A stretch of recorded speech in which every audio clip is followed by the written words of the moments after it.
Banyak orang yang berpendapat bahwa Bank Indonesia sebagai bank sentralnya Indonesia yang bertugas mengatur peredaran uang rupiah saat ini telah dijual kepada IMF.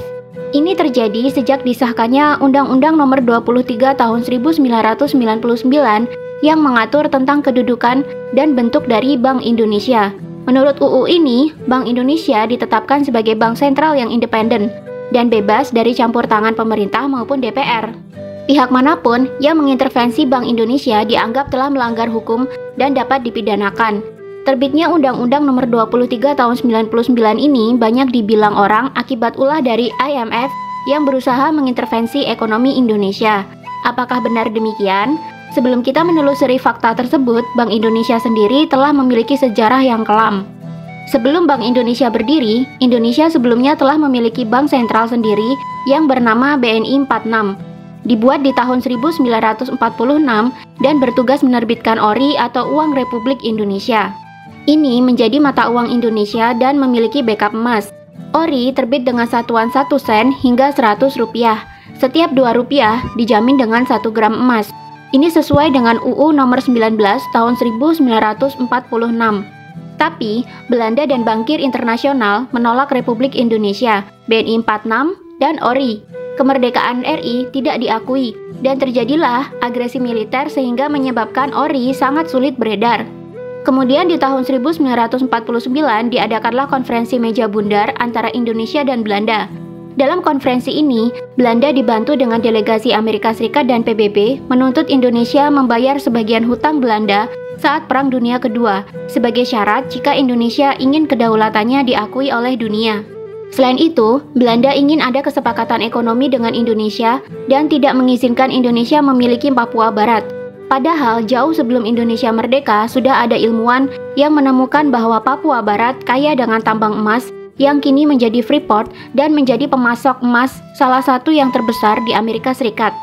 Karena terdesak oleh Amerika Serikat dan Komisi PBB, Indonesia terpaksa menanggung hutang Belanda selama Perang Dunia Kedua sebesar 4,3 miliar gulden yang mereka sebut sebagai hutang Hindia Belanda.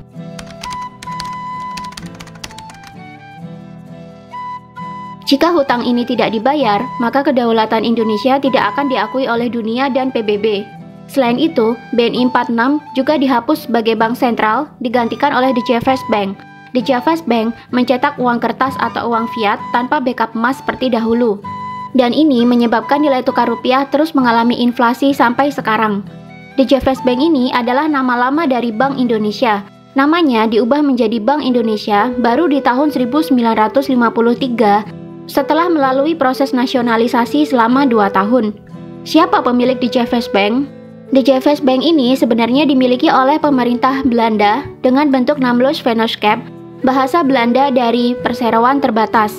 Sahamnya 100% dimiliki oleh Belanda. Mulai tahun 1951, Indonesia berusaha menasionalisasi The Javers Bank dengan cara membeli 94% sahamnya.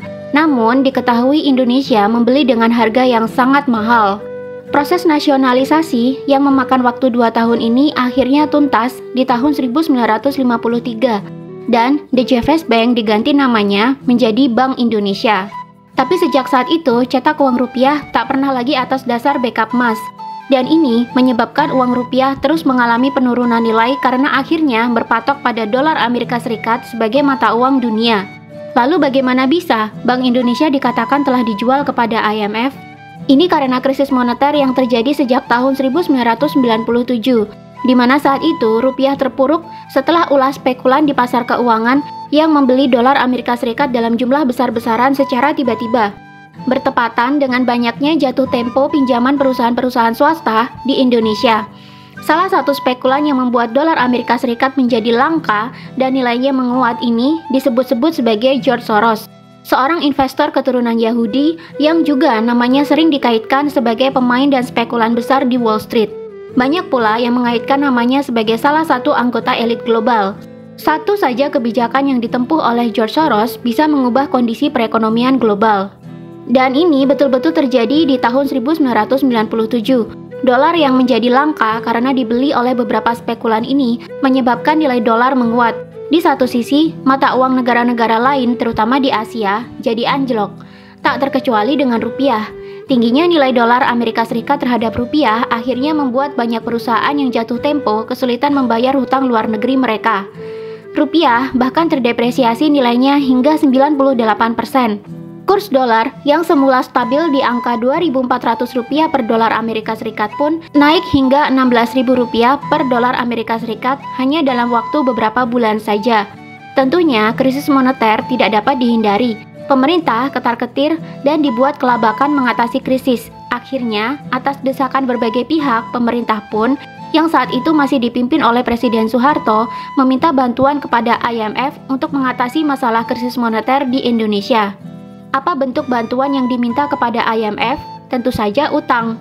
Untuk mendapatkan utang ini, pemerintah RI harus menandatangani Letter of Intent atau LOI dengan IMF.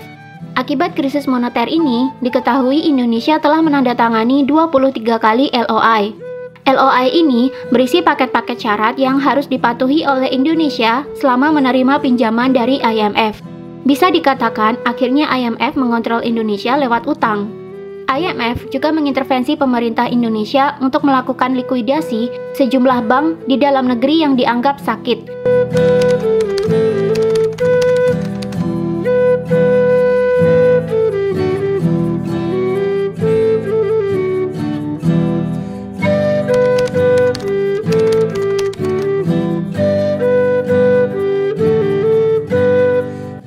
Likuidasi bank dipercaya IMF dapat menyelamatkan Indonesia dari krisis.